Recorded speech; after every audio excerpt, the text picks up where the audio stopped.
Selamat pagi future leaders, thank you so much for being here. Aku Judithia Pitana, thank you juga Lala for the introduction. Seperti yang tadi Lala sudah bicarakan, aku hari ini akan berbicara tentang seni negosiasi. Karena I think semua orang harus punya seni itu ya, tapi especially for women di tahun 2022 ini, ternyata ada 59,27% perempuan itu yang masih memiliki gender pay gap di Indonesia. Karena itu persoalan tentang perbedaan gaji yang diterima oleh pekerja perempuan bukan hanya kesenjangan gender. Melansir dari digital media, kemampuan negosiasi perempuan yang cenderung menerima dan kurang asertif inilah yang menjadi salah satu penyebab kesenjangan ini terjadi. Padahal dilihat dari segi keahlian, perempuan memiliki kemampuan negosiasi yang setara dan cukup untuk bisa mendapatkan apa yang diinginkan. Bahkan perempuan juga memiliki kekuatan tersembunyi yang bisa menjadi kelebihan untuk bernegosiasi, terutama saat menghadapi masalah di tempat kerja mereka. Tapi negosiasi ini kadang-kadang dilakukan dengan agresif, yang bikin mungkin orang-orang jadi tersinggung atau mungkin negosiasi itu tidak berjalan dengan efektif. Lalu bagaimana sih negosiasi yang baik itu seperti apa? Maka dari itu aku akan mengundang 3 orang, hari ini kita akan ngobrol bareng-bareng. Yang pertama, privilege mungkin sering disematkan dengan konotasi negatif terhadap kesuksesan perempuan ini. Namun perempuan kelahiran 22 September 96 ini justru menunjukkan bahwa ia mampu mengolah privilege yang ia miliki menjadi hal yang positif. Putri Tanjung kini menjabat sebagai CEO of Transmedia Digital Lifestyle Group yang membawahi Female Daily, Beautynesia, Hai Bunda, dan CXO Media. Karirnya dimulai saat ia berusia 15 tahun dengan mendirikan event organizer yang bernama Paradiso. Pada tahun 2019 lalu, Putri Tanjung dipercaya untuk menjadi salah satu staf khusus Presiden Joko Widodo dan menjadi staf termuda saat itu. Di tahun 2020, Putri Tanjung mengemban jabatan sebagai Chief Experience Officer of Citicorp yang berfokus membantu unit bisnis lain untuk menjadi experience centric dan menjangkau pasar generasi muda. 2 tahun setelahnya, tepatnya tahun ini di 2022, Putri Tanjung menjabat 2 peranan penting yakni CEO of Transmedia Digital Lifestyle Group dan Chief Experience Officer of Alobank. I am inviting Putri to the stage. Please give a round of applause. Terima kasih Putri, please have a seat. Oke, ada 2 lagi nih hari ini ya, kita kedatangan perempuan-perempuan tangguh. Yang kedua, telah bekerja di bidang research and development selama lebih dari 7 tahun.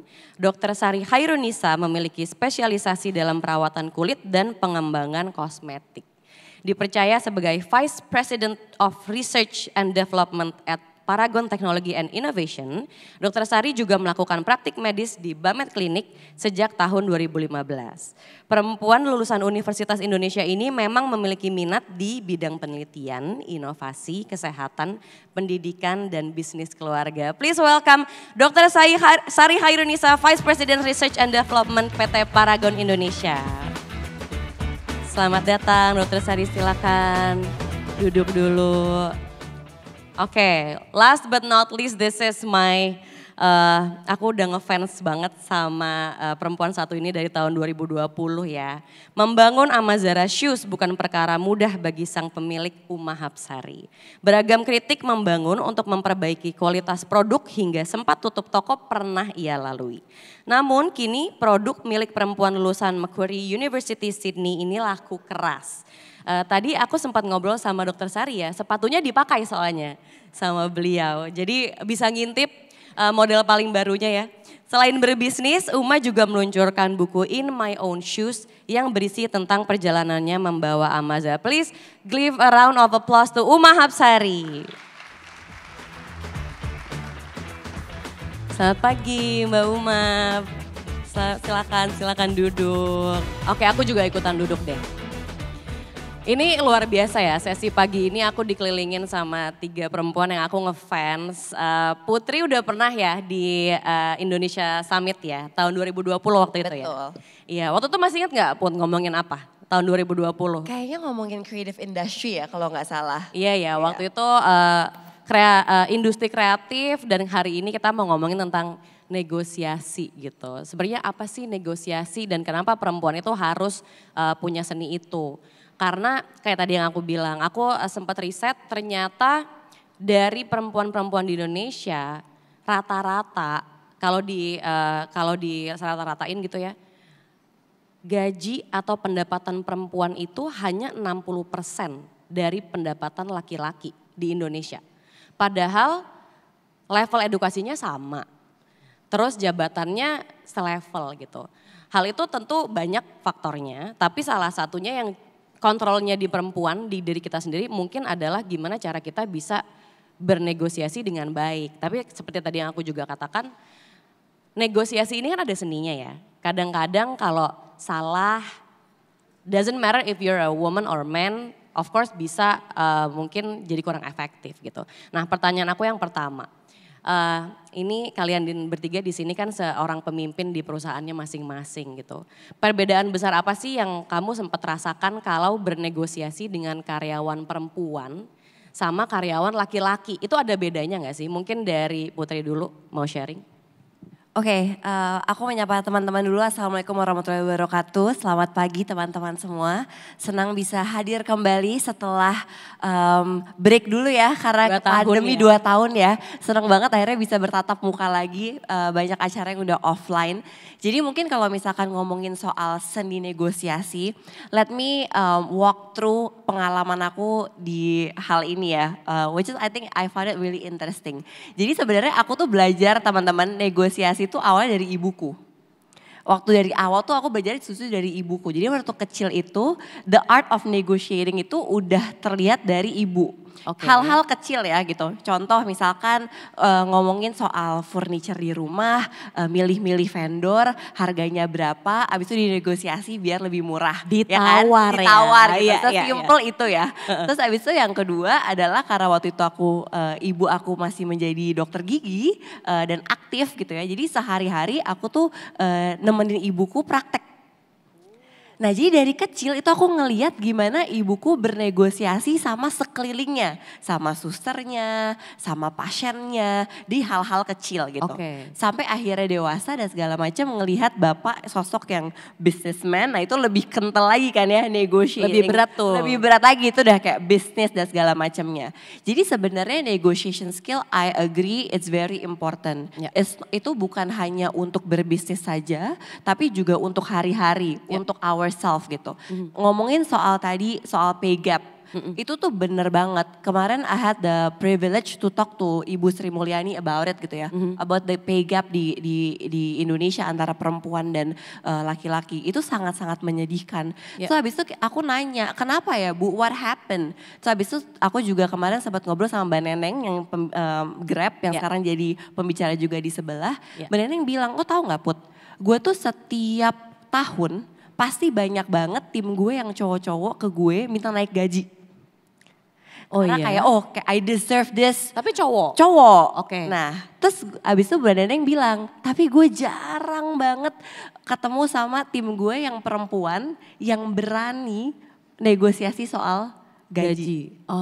Atau negosiasi soal role-nya. Ini di perusahaan Mbak Neneng? Ini di perusahaan ya, ini di perusahaan gitu. Nah jadi abis itu akhirnya we made a conclusion bahwa I think it's very important untuk sebuah bisnis membudayakan atau culture perusahaannya itu didorong agar perempuan itu tidak takut untuk bernegosiasi, terutama negosiasinya tentang gaji atau negosiasi tentang peran-peran mereka di dalam perusahaan.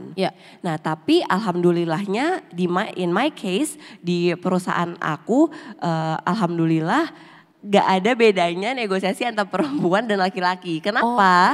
Karena memang majority of the company semuanya perempuan yang run. Jadi hari-hari memang aku bernegosiasinya bersama mereka. Berapa persen perempuan kira-kira? Kita 60.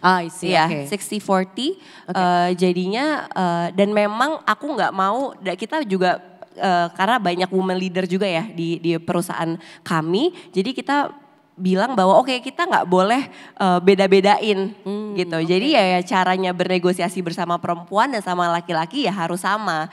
Karena kalau kita membeda-bedakan terus ya kapan kita akan sama. Ya. Gitu kan. Jadi selalu yang dibahas adalah dibedakan atau yang selalu dibahas bahwa oke, we have to put women first or whatever. Ya. Nah, tapi yang paling penting adalah gimana caranya kultur perusahaannya atau kita semua tuh bisa menyamaratakan perempuan dan laki-laki based on kemampuan kita, based on kinerja kita, based on our passion and so on gitu.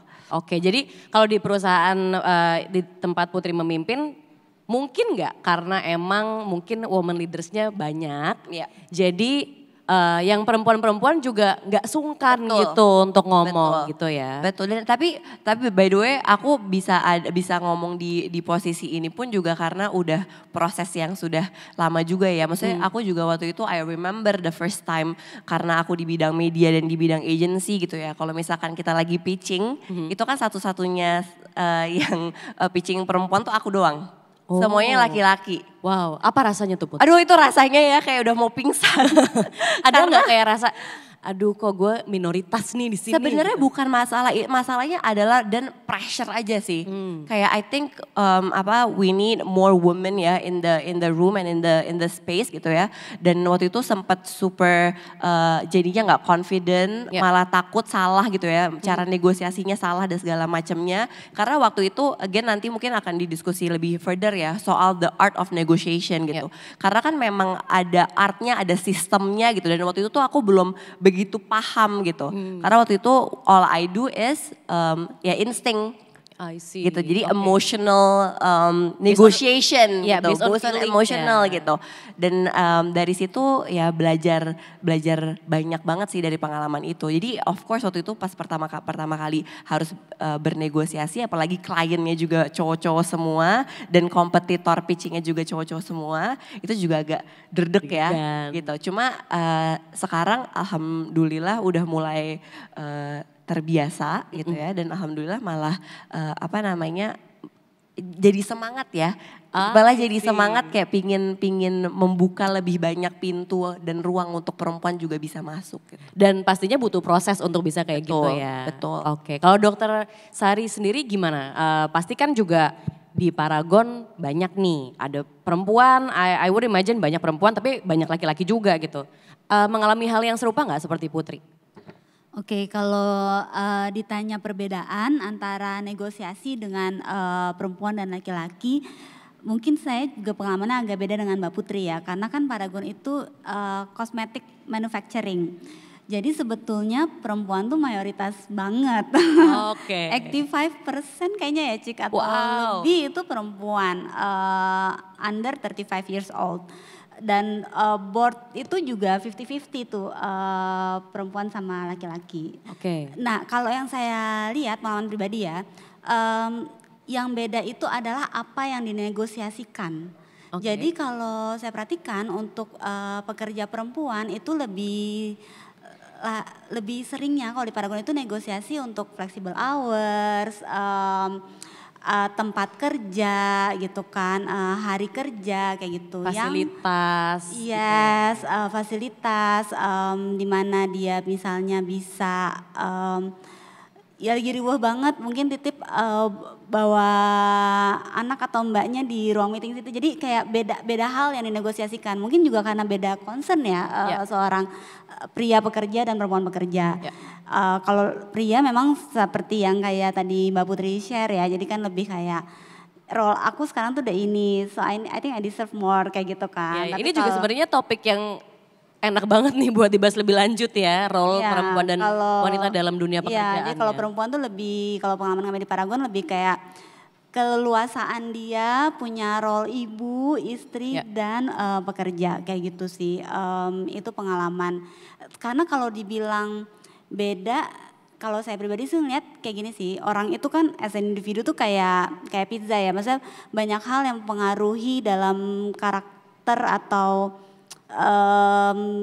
atau kebiasaan dia dalam bekerja gitu. Jadi bukan hanya gender tapi misalnya suku gitu kan, latar belakang keluarga. Ada beberapa orang yang memang kayak Mbak Putri dari kecil udah dibawa kerja oleh orang tuanya dan jenis pekerjaan orang tuanya tuh pun banyak negosiat. Jadi dia kayak, ya gak sih Mbak Putri, saya juga merasa kayak gitu. Maksudnya dulu tuh saya ngintilin ibu gitu. Jadi mulai dari ke kantor polisi nih ditipu, itu tuh saya ikut kayak gitu kan.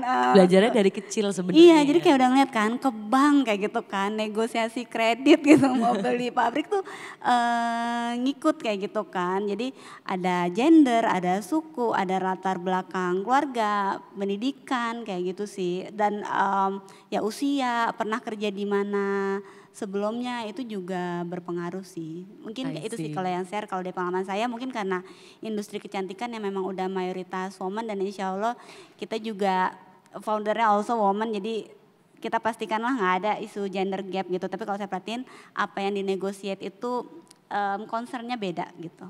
Mungkin itu berpengaruh juga ya, berapa persen dari perusahaan itu perempuan yang membuat perempuan itu tidak merasa sungkan gitu untuk bernegosiasi apapun itu, mau itu tentang gaji, fasilitas dan lain-lain. Kalau dari Uma sendiri di Amazara, tadi kan kita sempat ngobrol tuh, di Amazara 100% kalau nggak salah 35 tahun ke bawah ya karyawannya ya. Betul. Kan kalau katanya millennial and Gen Z itu woke generation katanya gitu. Mengalami masalah yang serupa nggak dengan negosiasi, Uma? Oke, halo semuanya, selamat pagi. It's interesting tadi yang poin disampaikan Mbak Putri sama Dokter Sari. Kalau di Amazara sendiri mungkin aku bicara sebelum di Amazara ya, karena berkaitan sama yang tadi di-mention. Jadi sebelum di Amazara itu aku tuh bantu family business. Family businessnya salah satunya jualan produk dari Mbak Sari juga. Nah kita ada beberapa toko dan mostly di situ yang bekerja adalah women. Perempuan daerah situ, dan kita buka toko tuh di daerah, jadi bukan di kota, jadi banyak sekali perempuan-perempuan di sekitar situ yang bekerja untuk kita. Ketika pertama kali masuk, kita kan ngelihat ya structure gajinya seperti apa. It's very interesting. Jadi di situ ada tunjangan yang namanya tunjangan kepala keluarga. Iya. So for me it's a bit,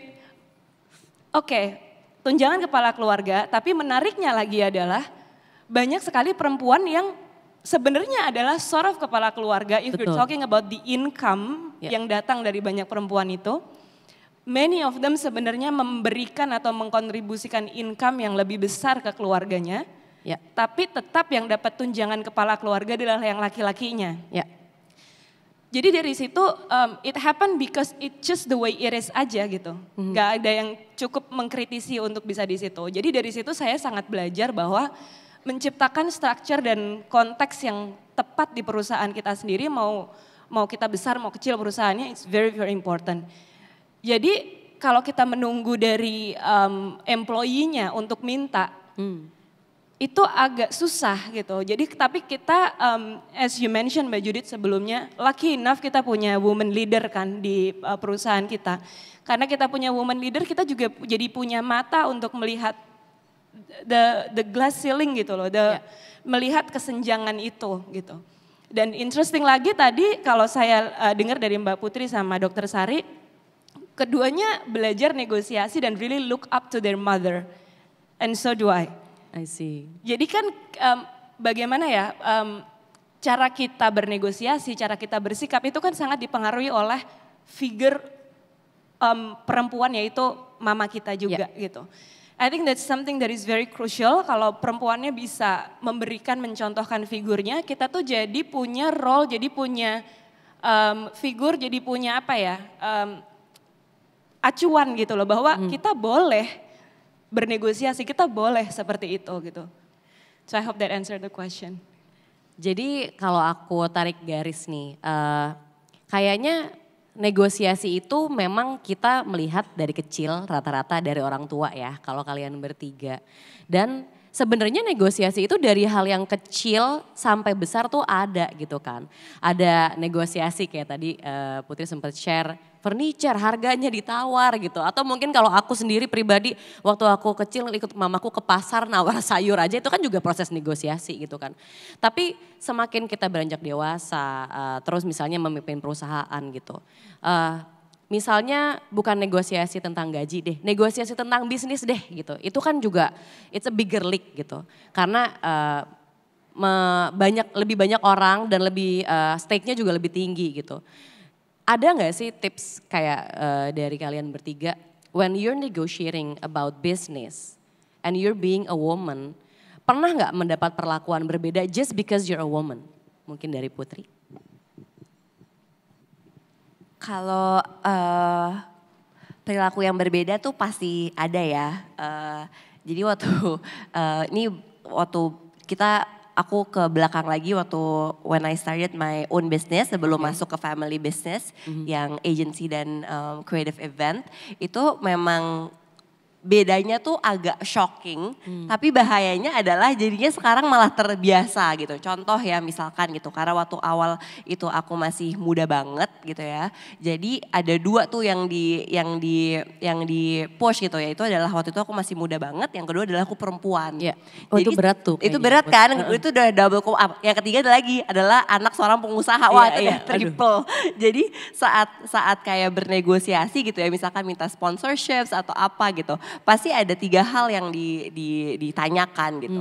Yang pertama, lo kekurangan kerjaan atau gimana gitu. Kenapa lo gak minta uang sendiri aja ke bapak lo, susah amat hidup lo gitu kan. Terus yang kedua adalah you're a woman and waktu itu I was still 17 gitu. Jadi lo ngerti apa sih bikin acara kayak gini, you had no experience at all, baru sekali bikin beberapa birthday party, proms and events gitu. Mana bisa sih bikin event sebesar ini gitu. Nah jadi emang itu yang pertama. Yang kedua of course perilaku kalau misalkan sama klien-klien kalau perempuan ya kadang-kadang kan suka digoda-godain dikit lah ya gitu kan. Which itu kayak ya udah ya sering terjadi gitu.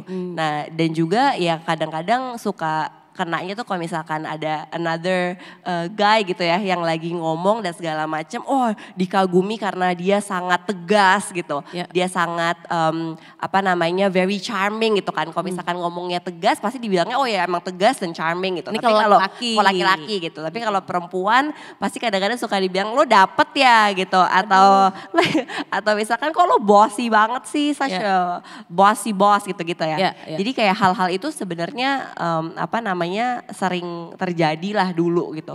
Tapi sekarang akhirnya kita udah build credibility gitu ya, udah kita jalanin beberapa, jadinya sekarang sih alhamdulillah jadi lebih smooth ya. Tapi despite gender, age dan segala macam, I think negosiasi itu punya artnya sendiri. I think kalau di bisnis ya, menurut aku tuh ada 2 sistem. So the first system is yang intuitif. Jadi ada beberapa decisions memang yang bisa diambil dengan emotion, dengan insting, dengan intuisi kita gitu. Tapi ada sistem kedua itu adalah yang analisa gitu kan. Kita menganalisa the pros and cons, kita menganalisa the cost of the decision, every decision we made dan segala macamnya. Jadi I think there's 2 system dan itu bisa digunakan, dan sistem 2 itu bisa dua-duanya digunakan. Tapi tergantung kita bernegosiasi soal apa gitu. Kalau misalkan kita bernegosiasi soal yang a very big and major thing gitu ya, of course kita bisa melakukan yang sistem kedua, which is lebih dianalisa, we go through it gitu ya. Dengan data ya. Benar, dengan data, dengan dihitung costnya dan segala macamnya gitu. Tapi yang sistem pertama pun juga harus dilakukan kalau misalkan memang ada quick and decisions yang harus dibikin hari-hari gitu. Kenapa? Karena kalau misalkan kita terus pakai sistem kedua, itu nantinya malah pertama pasti waktunya terbuang, kedua adalah ada cost yang juga terbuang gitu kan. Jadi sebenarnya tergantung kita mau bernegosiasi soal apa, habis itu kita terapin which system that we wanna approach. Tapi aku juga belajar ya along the way sebenarnya bukan cuma sistemnya aja intuitive atau analisa, tapi juga approach-nya. Jadi ada sistemnya itu adalah mau intuitif atau mau menganalisa, tapi ada juga approach-nya. Approach-nya tuh mau apa maksudnya? Approach-nya mau agresif, ya, which itu kadang-kadang dilakukan, dan kadang-kadang berhasil, kadang-kadang ya. Tapi juga ada approach di mana yang very personal approach gitu. Jadi how do you differentiate butuh approach yang mana, Put? Nah, adalah situasinya dan sama siapa kita bernegosiasi. Contoh kalau misalkan ke klien gitu ya, day to day kan kita bernegosiasi sama klien kita gitu kan. Ngomongin soal red card, ngomongin soal tambahan benefit, ngomongin soal tambahan value dan segala macamnya. Nah itu kita negosiasinya of course approach-nya adalah personal approach. Karena kita tahu klien kita maunya apa, kita juga tahu kebutuhannya apa, and it's win-win solution lah gitu ya. Dan semua negosiasi kalau dari prinsip aku harus dua-duanya untung. Jadi nggak cuma kita doang yang untung, merekanya rugi, dan bukan sebaliknya. Jadi harus dua-duanya untung gitu ya. Dua-duanya harus mendapatkan benefit yang sama. Nah kalau yang aggressive approach, jujur aku lumayan jarang melakukan that aggressive approach ya. Tapi tim procurement aku kadang-kadang mereka melakukan aggressive approach. Kenapa? Karena mereka udah tahu, oke, kalau vendor ini bikin stage, for example, harganya segini, tapi mereka ketoknya angka yang 3-4 kali lipatnya. Nah karena mereka udah ada base datanya, ya mereka bisa langsung, no, kita maunya segini, kalau enggak ya bye-bye. Itu aggressive approach gitu. Jadi I think there's a system to negotiating and there's an approach to negotiating. Jadi it really based on the type of negotiation that you're dealing ya. Itu nggak bisa semuanya disamaratakan, harus dilihat dari kasusnya juga. Nah aku loncat ke Mbak Uma nih. Pasti sama Zara, aku kan ngikutin Instagramnya Mbak Uma gitu. Investor, itu kan juga butuh proses negosiasi yang panjang dan I would imagine itu juga tidak mudah gitu, tidak simple. Pernah gak sih punya cerita negosiasi sama investor tapi tuh sampai pusing banget gitu Mbak? This is a very interesting question. Jadi just to give a bit of context, Amazara itu kita mulai dulu tahun 2015 akhir lah, 2016. Kemudian tahun 2000 kita berkembang, 2019 kita drop due to some personal matters. 2019 drop, akhirnya kita tutup 1 tahun. Nah, ketika drop itu the failure was pretty public. Kayaknya kita connect because of that also ya. Yes, kita pernah bikin podcast, jangan lupa ditonton di Pop Bella ya. Karena gitu juga gitu. Tapi karena ada one post yang waktu itu saya post di Instagram sendiri, somehow it becomes a bit viral sampai ke telinga beberapa investor gitu. Jadi waktu itu mereka yang approach kita duluan. Kalau dari investor point of view, this is a good opportunity. Brandnya oke, secara brand awareness-nya masih bagus. Cuman dia ada kesulitan finansial. Good timing dong untuk approach dan untuk can I invest, can I help? But that was the worst timing to take investment.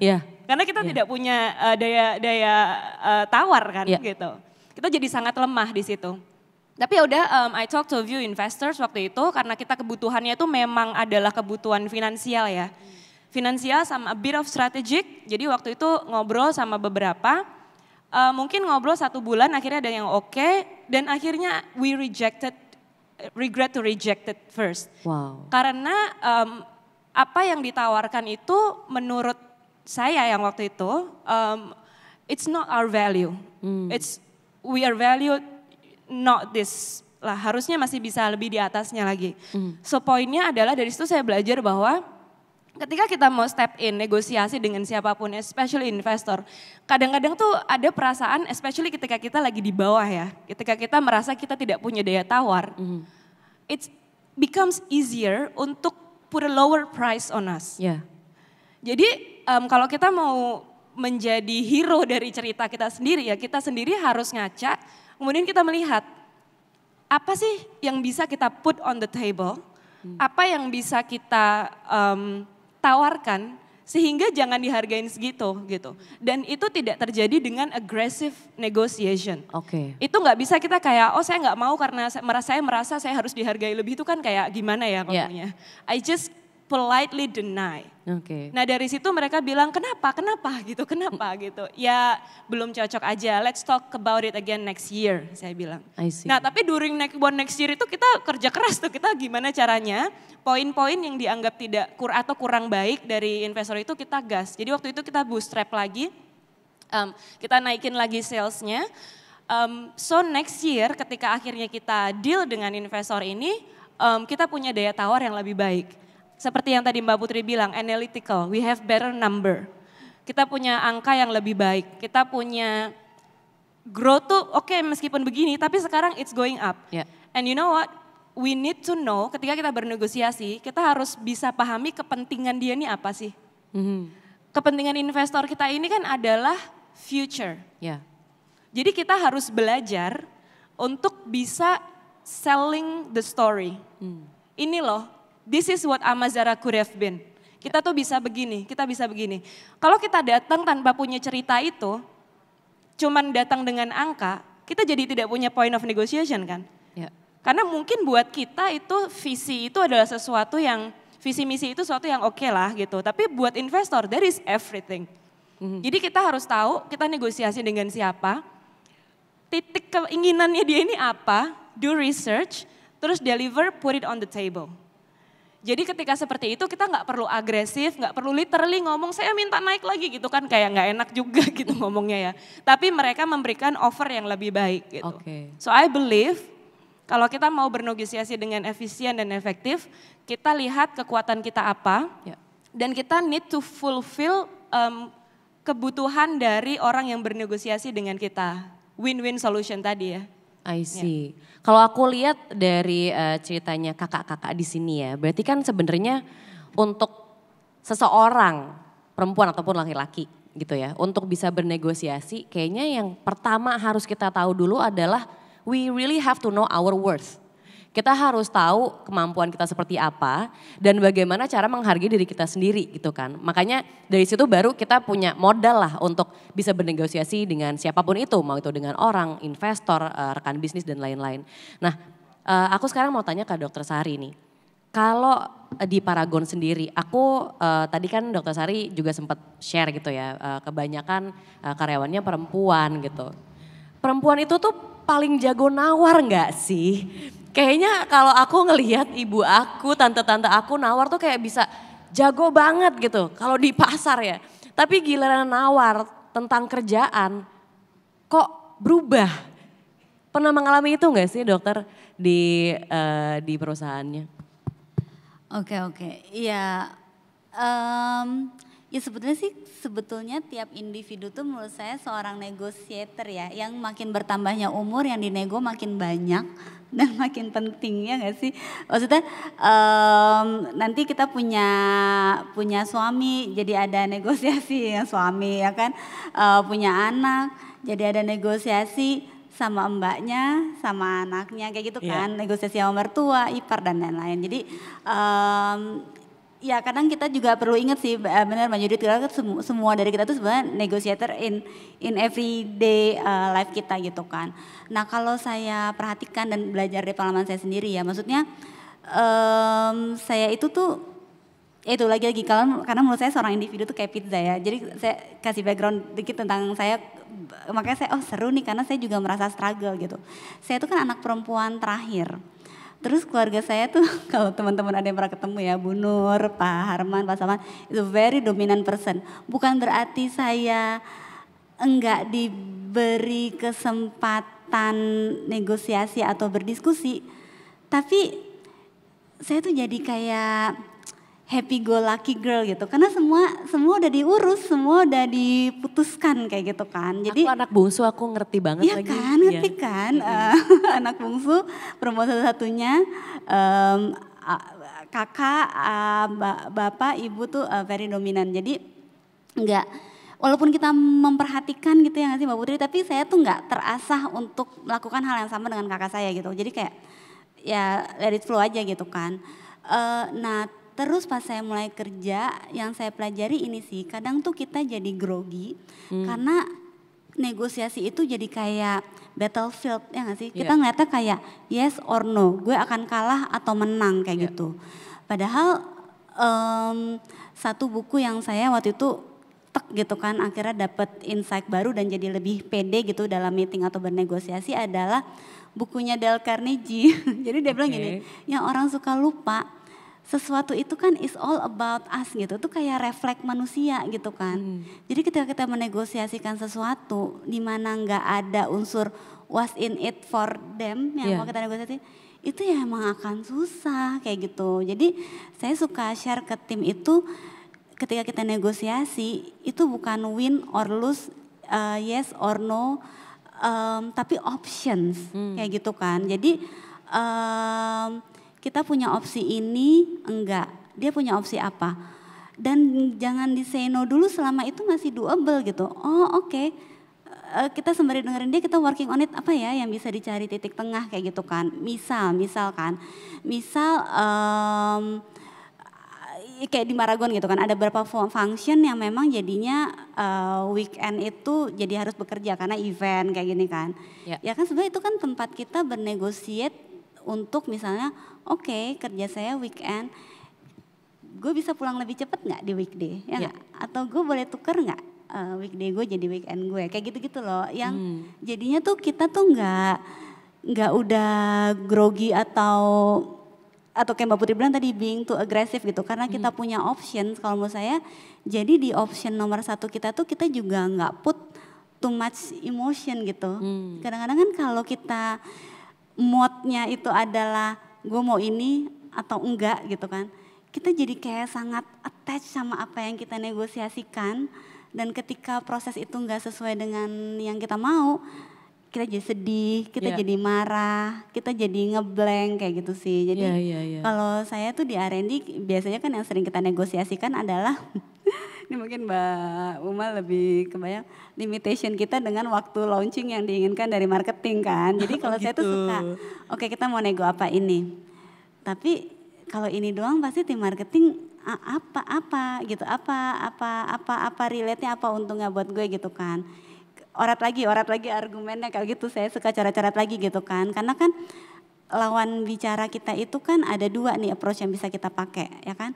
Benefit apa sih yang bisa gue dapatkan dari opsi yang lo tawarkan. Atau kedua, kerugian apa sih yang bisa terhindarkan dari opsi yang gue tawarkan. Jadi kalau saya tuh selalu oke, kalau kita punya opsi ini, benefitnya buat tim hilir apa, kerugian apa yang bisa terhindarkan. Kalau kita nggak bisa dapat ini, dan kalau kita tetap ajuin meeting dengan argumen ini udah pasti mental, karena nggak ada what's in it for them kayak gitu sih. Jadi kalau menurut saya sih para perempuan dan mungkin teman-teman di sini yang udah mulai kerja atau kuliah, ya itu sih ketika kita masuk negotiate is not about yes or no, win or lose, tapi options, the option mana yang doable for both party, itu kita ngejalaninnya juga kayak lebih bisa lah gitu. Lebih enak ya, karena tadi kan Mbak Putri juga sempat share kalau negosiasi itu harus ada untungnya buat kita dan mereka gitu kan. Cuma kan kadang-kadang saat hormon sedang menyerang, dekat-dekat PMS, kita nggak bisa tuh. Aku sih pribadi, aku setuju banget sih. Nggak boleh baper sebenarnya, apalagi kalau di dunia kerja gitu kan. Sebisa mungkin kita harus logis gitu. Dan again, kayaknya kalau buat perempuan ini bukan gara-gara perempuan atau laki beda-beda ya, tapi secara biologis memang berbeda gitu. Itu nggak bisa dipungkiri bahwa perempuan itu bisa dibilang mungkin lebih feminin, lebih emosional, feelings comes first biasanya. Kalau kita bisa berpikir dengan logis, itu biasanya kita butuh experience dan butuh waktu untuk bisa ada di titik itu gitu kan. Nah, ada gak sih misalnya saran nih buat orang-orang yang mungkin masih susah bernegosiasi karena masih suka cloud by their own emotions gitu. Mungkin dari Mbak Putri. Oke, aku alhamdulillah sangat privilege karena aku bisa surround myself with female leaders di luar sana juga ya gitu. Salah satu one of my favorite woman leaders ada duduk di sini sebenarnya, ini ada Mbak Neneng, Director of Grab Indonesia. She's amazing dan banyak tukar pikiran juga soal hal-hal leadership dan segala macamnya sama Mbak Neneng. Dan biasanya justru aku sama Mbak Neneng kalau negosiasi malah lebih sulit daripada aku bernegosiasi sama CEO laki-laki lain gitu ya. Kenapa? Karena Mbak Neneng ini very calculative. Ini Mbak Neneng tuh kayak di luar jadi di luar dari a good balance between emotion and logic.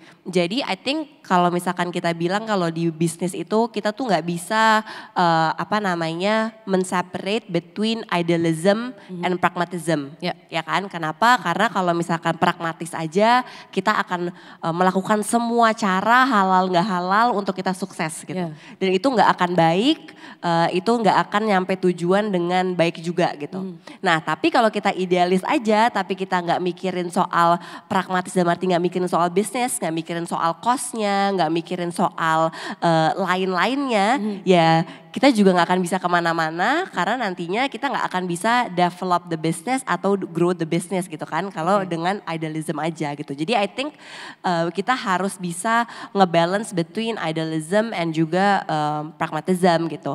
Nah kalau tadi pertanyaannya adalah gimana caranya kita bisa bernegosiasi dengan baik walaupun kadang-kadang sulit ya, there's a cloud dan macam-macam sebenarnya negosiasi itu kadang-kadang cloud of emotions itu banyak, bukan cuma kita takut. Dalam arti kalau kenapa kita takut bernegosiasi, tadi mungkin Mbak Uma juga udah bilang mungkin kita juga belum tahu apa sih kelebihan kita. Jadi kita takut karena kita merasa we don't have, gak punya banyak untuk kita offer gitu. Nah itu yang kita harus step back dan apa namanya mencari apa sih kelebihan kita gitu kan, apa sih sebenarnya yang bisa kita offer, apa sih value-value apa yang kita bisa berkontribusi untuk the other party, untuk kita bisa apa namanya juga jadi worth it gitu. Itu yang pertama gitu kan, kadang-kadang ada ketakutan itu gitu. Betul. Jadi penting banget untuk kita tahu value apa sih yang bisa kita kasih ke lawan kita gitu atau maksudnya ke partner kita. Itu yang pertama gitu ya. Yang kedua adalah kadang-kadang emotion of kalau tadi takut karena takut nggak bisa memberi value, kedua nggak punya confident dalam arti kayak kadang-kadang perempuan juga ada egonya kan, walaupun kita tahu bahwa so many research bilang bahwa laki-laki tuh lebih egois lah gitu. Cuma kadang-kadang kalau negosiasi tuh pasti ada sedikit lah egonya. Betul. Dalam arti egonya tuh kayak aduh harusnya tuh gue gak dinilai segini. Tapi gue maunya kayak gini. Harusnya gue maunya kayak gini. Gue gak mau ditawar lagi. Gue gak mau ditawar lagi gitu. Yeah. Nah kadang-kadang we need to balance our ego juga sih gitu. Kita gak bisa terus memprioritaskan ego kita. Karena kadang-kadang kita juga gak akan bisa tahu dan gak akan bisa mengexperience kalau kita gak lower our ego a bit. Wow. Jadi kayak find the balance between our worth gitu ya. Kita sebenarnya worth-nya apa, value-nya apa, tapi juga jangan terlalu tinggi egonya gitu. Dan itu yang aku belajar ya. Jadi waktu masih muda, masih labil, masih banyak emosi gitu ya. Aduh itu egonya udah selangit lah. Iya aduh gak mau nurun harga, terus juga merasa paling bener, gak mau dengerin orang. Menurut aku tuh ada fasenya semua mengalami atau melewati itu gitu ya. Terus lama-lama aku bukan menyesal tapi aku belajar, aduh coba ya waktu dulu tuh ego aku tuh gak setinggi itu, pasti aku sudah mengalami banyak sekali pengalaman dan experience yang mungkin aku bisa ambil sebenarnya gitu. Tapi karena ego, partnership itu jadi gak jadi. And such a waste sebenarnya gitu. Jadi I think itu yang pertama, kita gak boleh takut, kita harus tahu value kita, we have to find the balance between our ego juga. Sama yang ketiga adalah yang paling penting sebenarnya di negosiasi adalah tadi itu, kita kan pasti bernegosiasi untuk kepentingan kita pribadi, tapi juga jangan lupa kita bernegosiasi juga jangan sampai merugikan orang lain. Jadi prinsipnya itu sih, jangan sampai kita merugikan orang lain atau menjatuhkan orang lain dengan negosiasi kita itu. Mungkin itu yang kadang harus diingat ya. Kadang-kadang kan we want something so bad sampai kita lupa mikirin orang lain gitu. Jadi yang kita pikirin cuma what's in it for me, what's in it for me gitu. Tapi terus kadang-kadang lupa kayak what's in it for them. Itu gak sih yang kadang-kadang bikin proses negosiasi jadi alot gitu. Dan kayaknya kalau aku boleh ini retract sedikit ya dari yang barusan Putri bilang. Empati gak sih? Kita juga harus punya empati gitu ke orang yang kita negosiasikan. Kalau menurut Dr. Sari sendiri gimana? Seberapa penting empati itu dibutuhkan supaya kita bisa successfully negotiating with someone? Iya, jadi kalau menurut saya sih empati, peduli gitu tuh suatu yang udah harus tapi terkadang terlupa, dan sebetulnya itu adalah nilai tambah seorang perempuan ya. Perempuan itu kan memang ada rasa melindungi peer-nya tuh, kalau pengalaman saya tuh lebih maternal gitu ya. Iya ya kan, jadi empati, peduli. Nah karena kita empati atau peduli itu memang kita juga dalam proses negosiasi juga jadi lebih prepare sih kalau menurut saya ya. Pertama, do I have enough data gitu kan, data kayak tadi Mbak Uma atau Mbak Putri bilang kekuatan kita apa, oke data udah oke. Kalau saya kayak biasanya kayak gitu. 2, timing kayak gitu kan, timing itu penting. Jadi kalau kita tuh di Paragon kan ada kayak meeting, saya suka rewel tuh, oke saya mau naruh topik ini di jam ini dong gitu. Gak mau deket-deket jam makan siang, either pagi atau udah makan siang kayak gitu, lapar kayak gitu. 2, kita preparing timing. Terus kan ketiga, juga kadang-kadang negosiasi mungkin bukan di meeting resmi yang agak panjang atau apa ya, karena kita peduli kita kan juga oke, kita mau nego sama orang itu kita kan juga jadi lihat-lihat dulu ya, karena kita peduli ini kayak mukanya lagi gimana, tumpukan kerjaan di meja gimana. Kalau buat saya itu jadi kayak penting karena salah timing kita jadi harus ulang lagi kayak gitu kan. Terus sama ketiga ya itu, kalau saya suka saya oret-oret sendiri di kertas nih, maksudnya oke saya mau nego ini, saya punya data ini, what's in it for them-nya apa ya. Kalau belum ketemu berarti gue belum siap nih buat nego itu ke orang itu kayak gitu kan. Sama yang perlu diingat juga itu gunanya tim sih, maksudnya saya pribadi suka gini, oke gue mau nego sama orang itu juga udah seumur nyokap dan dia dulu pernah ketemu saya pas saya masih kecil, jadi kayak susah gitu. Jadi saya suka kayak itu pasti ada sungkan. Iya kan, kayak Pak ikut deh Pak gitu kan, kita udah punya data kayak gini.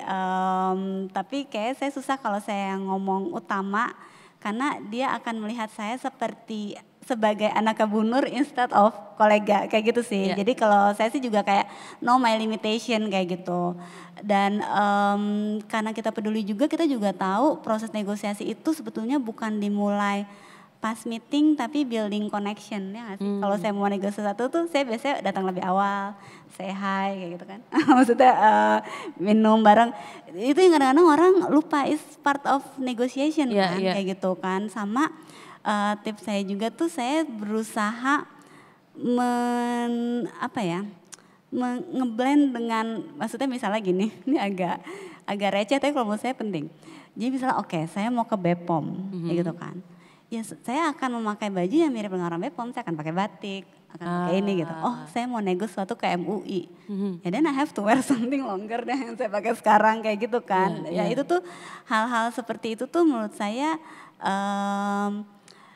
ketika kita udah comfort, oke kita udah punya enough data, gue juga pas dateng gak yang beda sendiri, oke gue udah menyapa, kenal tuh juga jadi, sama tadi with options, jadi kita gak terlalu baper dengan opsi A kita. Nah itu biasanya sih kalau saya ngerasa proses negonya juga jadi lebih lancar karena kita udah well prepare. Dan jangan lupa well prepare itu adalah fokusnya bukan hanya ke kita juga udah cukup confident apa yang kita tawarkan itu ada untungnya buat orang tersebut. Iya. Nah kalau Mbak Uma sendiri nih, ini kan kalau tadi aku dengerin kata-katanya Mbak Putri, Dr. Sari gitu ya. Berarti negosiasi itu benar-benar sebuah seni. Tadi kayak sampai pakai busananya aja kita juga harus bisa menempatkan diri dengan baik gitu. Ini kan sebuah proses komunikasi sebenarnya ya. Tapi kan kadang-kadang kalau misalnya kita berkomunikasi tanpa data itu juga kayaknya nggak kuat kan. Seberapa penting sih data, backup data itu harus kita present atau harus kita miliki untuk kita bisa bernegosiasi dengan baik. Misalnya ada ucuk-ucuk karyawan bilang kayak Mbak Uma aku mau minta naik gaji, oke kenapa? Pengen aja, itu kan juga kayaknya nggak mungkin gitu kan. How important it is untuk seorang businesswoman atau seorang pemimpin atau bahkan seorang karyawan untuk punya data, a real set of data untuk negotiate. Oke, this is a very good question. Menurut saya data itu penting. Nanti di belakang tapi saya akan bilang ada sesuatu yang lebih penting. But data is very important. Kalau kita di Amazara biasanya kita di surat perjanjian kerja itu sudah ada KPI-nya. Kemudian saya memang udah ngomong dari awal. Kalau kamu, kan hiring kita bisa kita tanyain dulu, ekspektasi gaji kamu berapa, kemudian what you can bring and deliver, yang kamu bisa kontribusikan ke kita apa. And then we do negotiation, kita 3 bulan probation, kita cari tahu ini itu, and then kita full time. Gitu. Nah di surat perjanjian kerjasama itu ada KPI-nya apa, jadi kadang-kadang saya sematkan sambil bercanda juga gitu. Jadi kalau misalnya KPI-nya achieve lebih cepat, don't feel bad untuk naik gaji, minta naik gaji.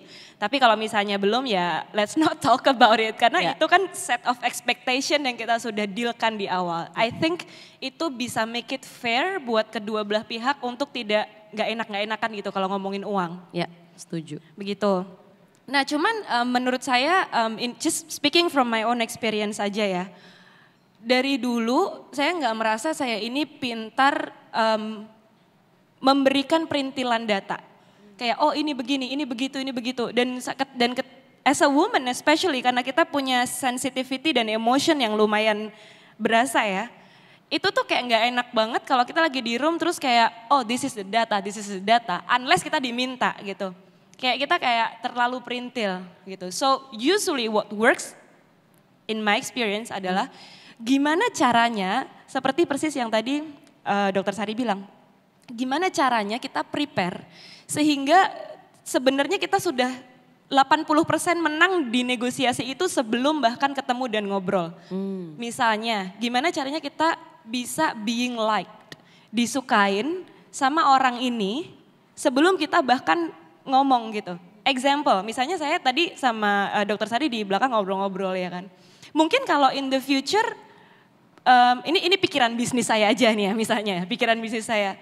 In the future, ini kan tadi cuman ngobrol, tapi kan kita ngobrol trying to give good impression, trying to kayak asking, trying to explain juga gitu. Jadi mungkin nanti 2 tahun lagi kalau misalnya saya lagi ada butuhnya, ngobrol tuh gak semata-mata kayak orang nodong gitu, kayak tiba-tiba kayak hey gitu, itu kan gak enak banget. Tapi karena sudah ada relation, misalnya kayak sama Mbak Judith juga gitu kan.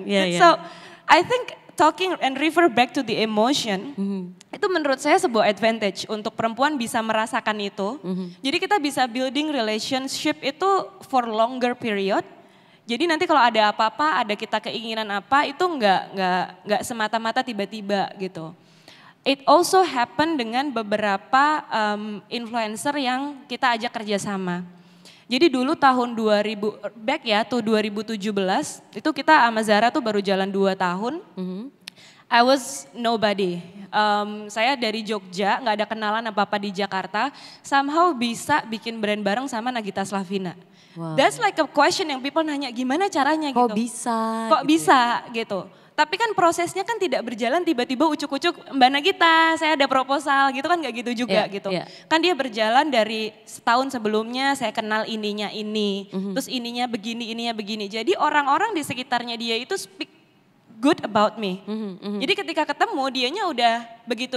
Yang penting kita bisa deliver apa yang dia inginkan. Oke begini-begini consider it done ya udah langsung oke gitu. And that also happen dengan dealing selanjutnya, influencer yang kita kerja sama sekarang juga kayak gitu. Datang tuh kayak udah tinggal tanda tangan oke doang deh gitu. Karena kita sudah building teman saya ngomong dia begini, teman saya ngomong dia begitu. Jadi kayak ada sesuatu maybe on the personal level yang dibangun sehingga itu menjadi influence gitu. Berarti mungkin proses negosiasi yang baik itu justru most of the time bukan proses negosiasi yang cepat gitu ya.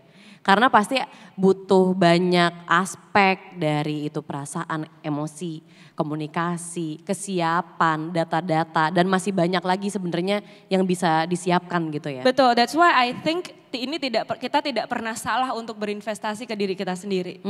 Maksudnya kita nggak perlu pamrih ini buat apa gitu. Tapi kalau itu investasinya ke diri kita nanti juga kepake nggak akan rugi kan. Ya, setuju sih.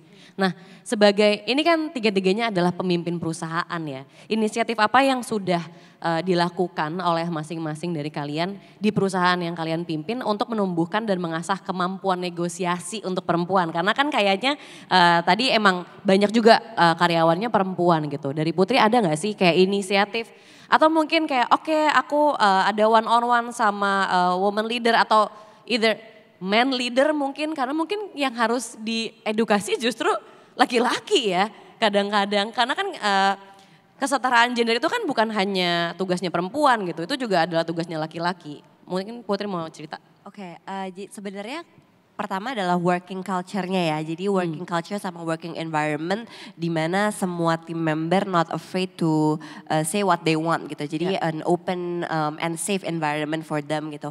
Apalagi karena kita di entertainment and creative industries gitu ya. Jadi memang kita sangat terbuka satu sama lain gitu. Jadi I think ada beberapa hal tadi sebenarnya Bang udah bilang ya, selain kayak kontrak dan segala macam yang jelas dan setara untuk semuanya, tapi ada beberapa inisiatif lain yang sebenarnya kita lakukan gitu. Yang pertama, semua timku dari mulai Sexo, Female Daily dan levelnya apapun itu gitu ya. Mulai dari VP, CEO, manager, assistant, PA, intern, semuanya have access to my phone number. Nah, I think itu juga sebenarnya lumayan komitmen yang aku lakukan, yang kadang-kadang suka overwhelm gitu ya, semua orang gitu kan, kayak ada 500 orang yang punya akses ke nomor HP ku gitu setiap hari, tapi I found it very very helpful. Jadi aku bisa melihat selain aku of course ya daily meeting, weekly meeting gitu ya, cuma intinya there's a safe environment di mana you can call me, WhatsApp me anytime if there's anything apapun itu, let me know gitu. But that's a huge commitment. Yes. Tapi I find it very rewarding. Kenapa? Jadinya sense of ownership of my team member besar banget. Jadi ownershipnya mereka tuh jadi besar banget. Jadi benar-benar mereka melakukan all the unthinkable and di atas, bahkan kayak mereka mau melakukan bukan job desk-nya gitu ya, bukan role mereka, tapi mereka mau go beyond untuk perusahaan karena mereka merasa it's also perusahaan mereka juga gitu. We're building it together gitu. Terus yang kedua, kita punya banyak banget weekly or monthly kita mengevaluasi lah ya semuanya gitu. Jadi evaluasi dari arti semua leadersnya punya one-on-one meeting untuk mengevaluasi semua tim-timnya. Ketiga, kita juga punya banyak banget workshop dan seminar-seminar untuk tim kita attend yang pasti ngomongin soal equality. Equality. Jadi education tentang perempuan, tentang women in workplace, tapi juga ngomongin soal kesetaraan, ngomongin sebenarnya perbedaan gender perempuan sama laki itu kalau kerja sebenarnya beda nggak sih? Atau sebenarnya sama aja. Jadi banyak banget edukasi bukan cuma buat womennya ya, karena yang paling penting sebenarnya juga buat laki-lakinya juga. Jadi kita punya state yang sama nih semuanya gitu. Jadi dan alhamdulillahnya I think semua tim aku punya visi misi dan state yang sama di mana working environment kita adalah an open space and a safe space for everyone. Gitu. Dan yang paling menarik juga dari kita adalah kita digilir. Biasanya semua team member kita kalau contoh di Sexo gitu ya. Karena Sexo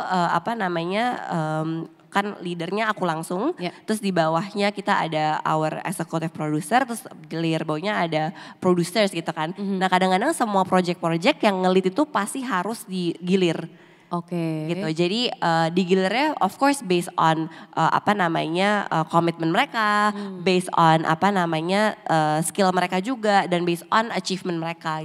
Dan itu udah very open di mana kita a very open space buat perempuan laki-laki. Nah, tapi yang lucunya adalah kadang-kadang laki-laki yang di perusahaan kita gitu ya, di perusahaan kami suka ini kayaknya semuanya terlalu keperempuan-perempuanan gitu. Karena kan leadernya aku gitu ya. Jadi pasti ada lah kayak Putri ini pasti perempuan-perempuan terus gitu. Nah tapi lama-lama gitu ya, they understand the state of the company gitu. Dimana ternyata emang gak ada ya, kita gak memandang perempuan laki-laki, tapi kita memandangnya kita bareng-bareng we're building this company, semuanya setara, semuanya bisa shine dan semuanya punya opportunity yang sama. Regardless of their background and regardless of their gender gitu. I see, keren banget. Tepuk tangan dulu untuk Putri. Kalau Dokter Sari, inisiatif apa aja yang sudah dilakukan di Paragon untuk bisa closing the gender pay gap, dan of course untuk bisa membuat semua orang, mau itu perempuan atau laki-laki, untuk berani bernegosiasi dengan sehat? Jadi kalau ya sesi one on one udah pasti. Jadi kan ada coaching, ada mentoring ketika one on one itu. Terus kedua yang saya lakukan juga adalah kita juga perlu paham ya, sistem pendidikan Indonesia tuh kan memang belum benar-benar dua arah gitu ya nggak sih sama dosen gitu. Jadi biasanya kan dan di Paragon itu banyak kan fresh graduate, jadi their first job di sini. Jadi untuk meeting-meeting ada negosiasi saya selalu pairingin dulu nih sama seniornya kayak gitu kan. Jadi nanti kamu lihat, kamu diskusikan, kamu replika lagi gitu di meeting berikutnya, karena di meeting keempat kamu akan sendiri kayak gitu sih kalau saya cobanya gitu. Jadi ada badinya gitu ya. ya. Jadi kan mereka tuh jadi kebayang lah, maksudnya kalau di R&D itu kan misalnya mau launching aja ya sunscreen 100.000 tapi aktifnya ini gitu. Jadi tapi kan si junior ini jadi ngeliat sebetulnya itu options ya, misalnya itu susah, berarti gue butuh apa? 1, tambahan waktu. Itu kan suatu yang dinego. 2, ya bisa sih tapi harganya jangan 100.000 lah, 150.000 misalnya gitu kan. Tapi kamu punya option lagi loh, 3, ya udah deh 100.000 tapi netonya 30 mili ya, jangan 50 mili kayak gitu-gitu loh. Tapi kan mereka akhirnya kayak iya jadi dan habis itu saya minta mereka diskusikan. Jadi sehingga ntar lihat, jadi mereka lihat, mereka tiru, lama-lama kan mereka punya artnya sendiri kayak gitu. Sama mereka juga belajar, negosiasi itu kadang-kadang nggak putus di ke-1 ya, gagal ya coba lagi minggu depan, 2 minggu lagi kayak gitu. Sama yang ketiga, beberapa event atau sharing session itu saya suka gilir yang baru-baru untuk megang, karena kan kadang-kadang jadi dan kadang-kadang tuh jadi unik, kreatif kayak Mbak Putri bilang tadi kan. Jadi ada kita pernah sharing session sama, jadi kita mau mental juara kayak gitu kan. Siapa ya kayak gitu kan, Taufik Hidayat kayak gitu kan. Ya mahal kali saya bilang kayak gitu kan, kita coba Mbak gitu. Akhirnya jadi berapa gitu. Iya lebih mahal, tapi dia mau posting cuff dia bilang gitu. Jadi kan kayak mereka bernego sendiri gitu kan, jadi kayak lucu aja. Ini anak R&D gitu kan di pabrik, terus ada sharing session internal, terus akhirnya kita konekin tuh Mbak sama brand manager cuff. Jadi kita bayar segini sharing session, tapi dia mau tuh posting di feed sekali gitu. Emang lebih jadi kreatif ya? Iya jadi kreatif kan. Jadi ya udah, jadi kalau dari saya sih ya itu one on one kita review apa yang bagus, what been better, sama yang kedua ya memang karena sistem pendidikan kita, jadi emang awal-awal tuh pasti mereka perlu di pairingin dulu sih menurut saya di shadowing. Sama yang ketiga ya ketika ada event atau apa ya kita kasih ruang untuk mereka ya belajar bernegosiasi, tapi kan mereka tahu nggak sendiri, ada safety netnya kayak gitu. Oke, nah tadi ini menarik yang tadi Dr. Sari mention. Sistem pendidikan di Indonesia tuh mungkin memang belum banyak yang encourage komunikasi 2 arah. Mungkin itu juga jadi salah satu kenapa orang-orang, anak-anak muda masih takut untuk negosiasi. Karena kayaknya kita dari kecil tuh banyak yang di brought up di lingkungan yang pokoknya lo dengerin aja kata orang tua, nggak boleh questioning, nggak boleh negotiate. Kalau menurut Mbak Uma sendiri, apakah itu ada hubungannya, dan kalau di Amazara gimana sih inisiatifnya untuk encourage people to negotiate more? Hubungannya pasti sangat besar ya Mbak Judith ya. Yang namanya kita ketika orang masuk ke Amazara itu kan mereka sudah mostly udah di atas 20 tahun gitu. Dan dari 0 sampai 20 pembentukan karakter mereka itu bukan tanggung jawab kita gitu. Jadi first kalau di kita biasanya kita sangat selektif dalam melihat karakternya. Karena itu kita realize something yang out of our control, kita nggak bisa rubah. Yeah. Kalau misalnya karakternya memang tidak sesuai dengan company culture kita know in the beginning, mau sebagus apapun skillnya. Kalau skillnya bagus banget ya kita jadiin konsultan atau outsource aja gitu. Tapi untuk membawa mereka masuk ke company culture kita, kalau karakternya terlalu berbeda nanti akan terlalu besar konfliknya. So we have to know ourselves dulu gitu. But again, saya setuju banget di edukasi kita itu kita terbiasa untuk pokoknya terima pokoknya kayak gini gitu kan. Itu saya sangat setuju. Dan sangat jarang kita tuh ketika ngomong sesuatu itu kita ngerasa kayaknya my voice doesn't matter deh gitu. Kayaknya orang sebelah saya udah lebih tahu deh. Kalau aku ngomong gini kayaknya kelihatan bodohnya deh gitu loh. That's something that we need to change. Dengan cara itu tadi kita kembali ke diri kita dan kita fokus apa sih yang kita punya untuk bisa kita kontribusikan gitu. Karena you'll be very surprised kalau kita memang mau menunjukkan, tidak dengan cara yang terlalu gimana gitu ya, just simply giving contribution, itu ternyata sesuatu yang dianggap gitu. Dan berani untuk speak up gitu. Kalau di Amazara sendiri, kembali lagi ketika kita pertama kali hire, biasanya di interview itu saya tanya gitu. Karena kita punya advantage, kita timnya kecil. Nggak sebesar Mbak Putri sama Mbak Sari kan pasti kan banyak banget nih yang dikelola gitu. Yang diurusin. Kita masih sangat lean, masih sangat small. Jadi biasanya ketika final interview tuh sama saya selalu tanya, kamu 5 tahun lagi, 10 tahun lagi mau kemana? Dan bagaimana Amazara bisa membantu kamu menuju ke sana. Karena sekarang we live in a generation that is very different from my parents. Yeah. Dulu orang tua saya bisa punya karyawan yang kayak tadi, saya sama juga kayak Mbak Sari tuh waktu kecil, itu dia masih ada di toko orang tua saya sampai sekarang gitu. Tapi kan kita sekarang enggak gitu, kita punya karir, kita mau advancing lagi. Nanti habis dari Amazara mau ke Paragon, habis dari Paragon mau ke tempat Mbak Putri gitu. Jadi memang rich experience is something that they are looking for. Jadi biasanya saya tanya, ibaratnya gini, kalau misalnya kita punya kapal kamu tuh mau ke Eropa gitu. Aku tuh mau kasih tahu bahwa Amazara ini mau ke Dubai gitu misalnya, atau mau ke arah sana. Jadi kita satu jalur. Tapi kalau misalnya kamu mau ke Eropa dan saya mau ke Australia, ini kan ngalor ngidul nih, kita beda gitu. So we make sure bahwa sistem kita, reward kita, apa yang akan mereka pelajari di Amazara itu bisa membantu personal goal-nya mereka.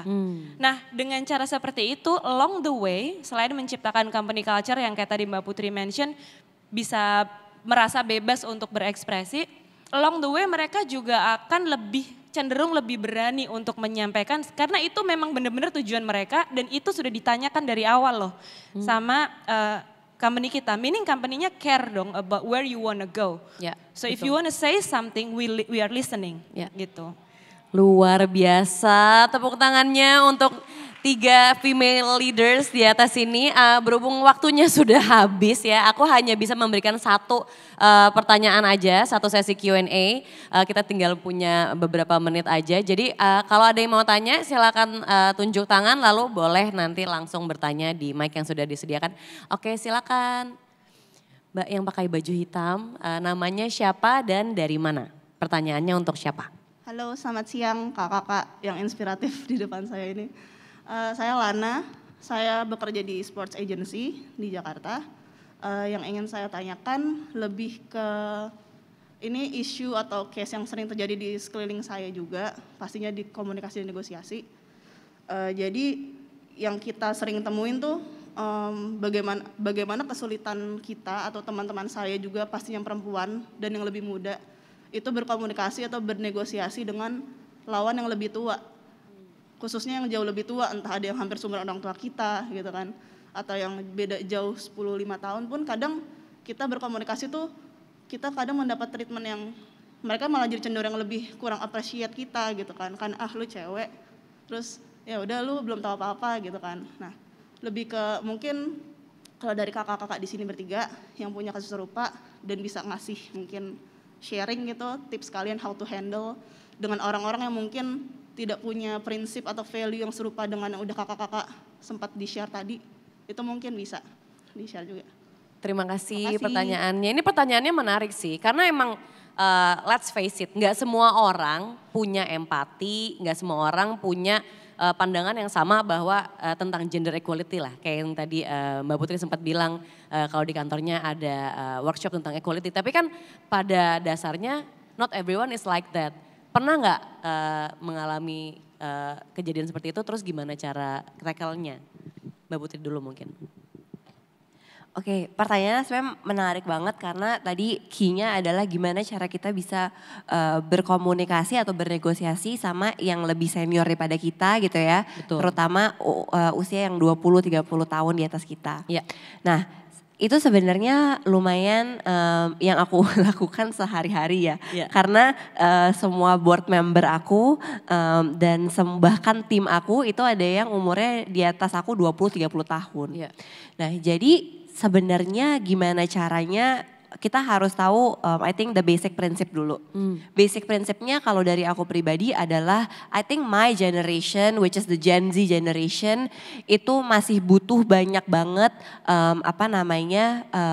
diajarin atau misalkan banyak banget kita harus bisa lebih banyak mengambil perspektif dari yang lebih experience daripada kita which is the Gen Y and the baby boomers gitu ya. Betul. Jadi sebenarnya kita pun juga nggak bisa sendirian gitu karena kita our generation kita punya full of energy, full of creativity, full of innovations gitu ya. Cuma banyak yang kakak-kakak atau bapak-bapak dan ibu yang lebih senior daripada kita itu punya a different point of view gitu. Kadang-kadang karena mereka lebih experience, mereka mungkin juga lebih cost efficient, mereka juga lebih mengerti mengatur risk gitu ya. Jadi I think the basic philosophy itu adalah kita butuh mereka dan mereka juga butuh berkolaborasi sama kita untuk mendapatkan ide-ide baru, beradaptasi sama hal-hal yang baru, all the social media, the internet of things dan segala macamnya. Jadi I think buat aku pribadi dan tim aku juga yang selalu bermasalah untuk ngomong ke klien dan juga ngomong ke board members yang lebih tua 20-30 tahun adalah kita harus make peace dulu nih gitu bahwa kita nggak bisa sendiri and we also need them and we also need to hear their perspective gitu. Jadi I think itu yang paling penting dulu. Nah yang kedua adalah gimana cara kita berkomunikasi. Komunikasi kita dalam arti aku sama timku gitu ya, sama Sasha misalkan yang usianya nggak jauh dari aku, cuma 2 tahun di bawah aku, yang ngomongnya beda gitu. Tapi kalau aku ngomong sama Pak Royke, which is my finance guy gitu ya, yang usianya udah 50 tahun, itu udah beda banget cara berkomunikasinya. Jadi I think the art of communication is very important. Cara kita berkomunikasi seperti apa ke ke yang lebih tua dan segala macamnya. Nah yang kedua adalah kita harus kalau lagi mau berdiskusi sama mereka kita harus terbuka. Dalam arti, kita ngasih tahu ide kita gitu ya. We want it to be persuasive gitu ya. Jadi kita udah prepare nih, kita mau ngomong apa ke mereka. Kita udah tahu kan kira-kira mereka mikirnya seperti apa. Kita udah backup dengan research dan juga ya intinya kita harus banyak tahu lah ya gitu apa sih yang kita mau omongin. Dengan data juga mungkin. Iya backup dengan hal-hal lah gitu. Intinya udah persiapan gitu ya. Untuk nanti kalau misalkan ditanya dan segala macam we are able to answer gitu ya. Tapi yang ketiga adalah ya udah be open minded and keen to discuss gitu. Dan don't be afraid to talk to the older generation. Karena emang kadang-kadang the barrier itu adalah di komunikasi. Gitu. Jadi I think the komunikasinya nih yang harus tepat gitu. Jadi intinya komunikasinya yang harus disesuaikan ya. Betul. Kalau Dokter Sari ada tips? Kalau saya mungkin mau nambahin, pertama kita juga perlu kenali apa yang menginfluence mereka. Jadi misalnya saya tuh ada nego dengan yang lebih senior secara usia dan pengalaman, tapi saya tahu concern dia adalah best practice-nya emang kayak gimana sih di perusahaan kosmetik lain. Jadi pas saya mau nego, saya mau rearrange organisasi, ya saya cari tahu. Akhirnya dapat nih, saya come up, tapi menurut saya udah concern dia udah saya tanggap kan. Di JNJ sama PNJ juga kayak gini kok Pak, gini, kayak gitu. Jadi satu, kita perlu cari tahu juga apa yang menginfluence, karena kan beda-beda ya. Ada orang yang sangat, concernnya back practice, ada orang yang sangat, harus lebih agile kayak gitu. Itu kita juga kayak perlu paham mazhab kerjanya apa, kalau saya sih kayak gitu, satu. Sama dua, kita juga perlu kenali apa concernnya. Karena kalau pengalaman di Paragon, kadang-kadang kan yang mudanya itu mode-nya striker, yang seniornya mode-nya pemain bertahan kan gitu. Karena hati-hati misalnya, karena tahun depan mungkin resesi, kayak gitu-gitu loh. Jadi ketika kita mau mode menyerang, concern hati-hati tahun 2023 ekonomi kayak gimana tuh harus udah terjawab dong di argumen kita. Kalau enggak kita udah kalah duluan karena nggak nangkep concernnya itu gitu sih. Jadi udah harus lengkap semua data dan semua set of ini ya, expectations itu udah semua harus lengkap ya. Kalau dari Mbak Uma? Yang disampaikan Mbak Putri sama Dokter Sari tadi sudah summing up sebenarnya semuanya. Maybe additional thing dari saya, kadang-kadang yang bikin gitu ya ketika ada di posisi itu tuh adalah kayak kenapa sih aku tuh cuma ngomong gini dan I think it's good for the company, I think ini bagus, tapi kenapa kamu gak bisa terima gitu. Kenapa kamu untuk mendengarkan dan mengerti aja tuh susah gitu, kenapa gitu. Nah menurut aku it's also coming with experience and age. Ketika aku dulu umur ya mungkin belasan atau kayak umur early 20-an itu masih sangat mengganggu ya gitu. Tapi lama-kelamaan saya belajar untuk sometimes ada hal yang memang di luar kendali kita and it's none of our business. Dan ada hal yang memang itu ada di kendali kita dan itu bisa menjadi sesuatu kalau kita usahakan. Jadi untuk lebih zen dan lebih mengefektifkan energinya, lebih baik don't worry so much about things that we cannot change. Kayak karakter tadi, itu kan sudah tugas ibu masing-masing dulu, zaman masing-masing gitu. Jadi don't worry so much about that, tidak perlu didebat. Fokus aja kayak tadi Mbak Sari bilang, apa yang bisa kita kontribusikan. Sehingga orang lain ini merasa dengan adanya kita eksis di situ tuh dia terbantu gitu. Setuju, gitu. Setuju banget.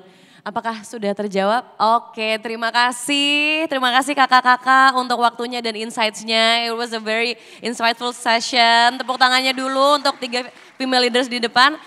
Aku Judithia Petana, thank you banget udah sharing. Aku kembalikan ke MC.